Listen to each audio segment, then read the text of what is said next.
He sounded like Jonathan, right? Very much like Jonathan. Yeah. Very much like Jonathan. Go ahead. And that's his nature. Governor Diri is somebody that I admire so much. His style of leadership. He is not a politician that is crazy about power. No, from what I have seen so far.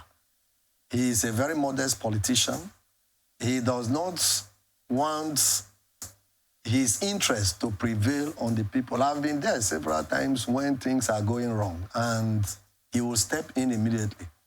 But there is something I want to say about this Basambli and Bolomabiri in Nembe.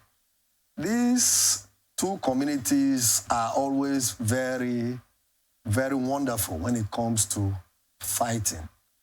These are areas where if you are not very firm as a government, it is difficult to tame them, Nembe local government.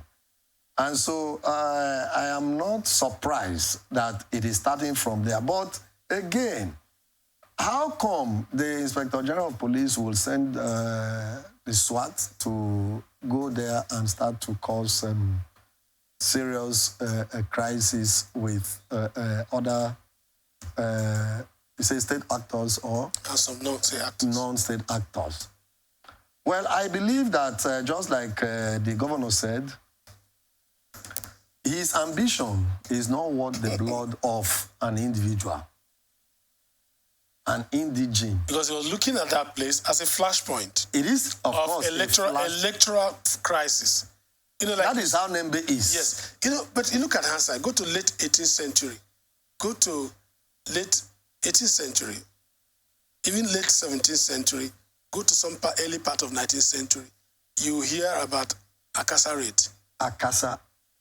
And all that. Even the confrontation, they are the same zone. They are like that. The confrontation with the colonial master. So history they are one of the most active, militant, volatile communities or climes in the Niger Delta. In the Niger Delta. Right from history, right from the 17th century. And so it has been so always, and it is still there, and it will be there.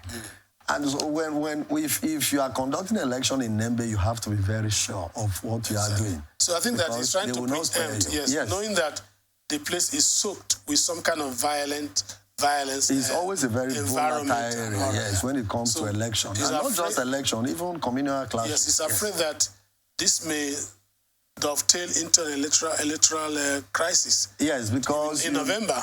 You know, now that Mipre Silva is coming back, it's going to be a fight, that is a total fight in Bayelsa. And you know that somebody who has been there, of course, he has his foot soldiers on ground and all that. He will have people who will be working for him. And that is his region, right? Yes. And so it is not something that will be easy for even the government of Bayelsa State. Of course, don't rule out the point that Timipre Silva is an APC person. And recently we heard that he held a meeting, with the president at the House of Villa. You don't know their level of discussion. And of course, also consider INEC's role when it comes to election and all that. We are still fighting the election matter now in the tribunal. So who are the we? I mean, the political actors are still fighting. Yes. Not we. No, when I say we, it's the entire Nigeria because it affects everybody. You have to be specific because a media person. Okay, yes.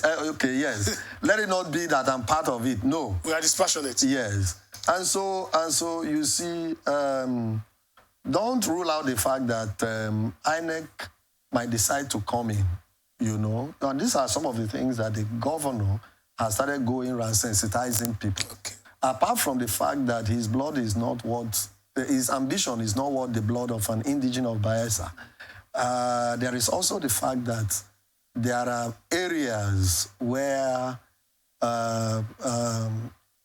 it is difficult, to conduct election if they are not well secured by armed soldiers and policemen like Nembe. So he has to start from there. So that's exactly what he's doing. And I know that he's a very peaceful person. Yes.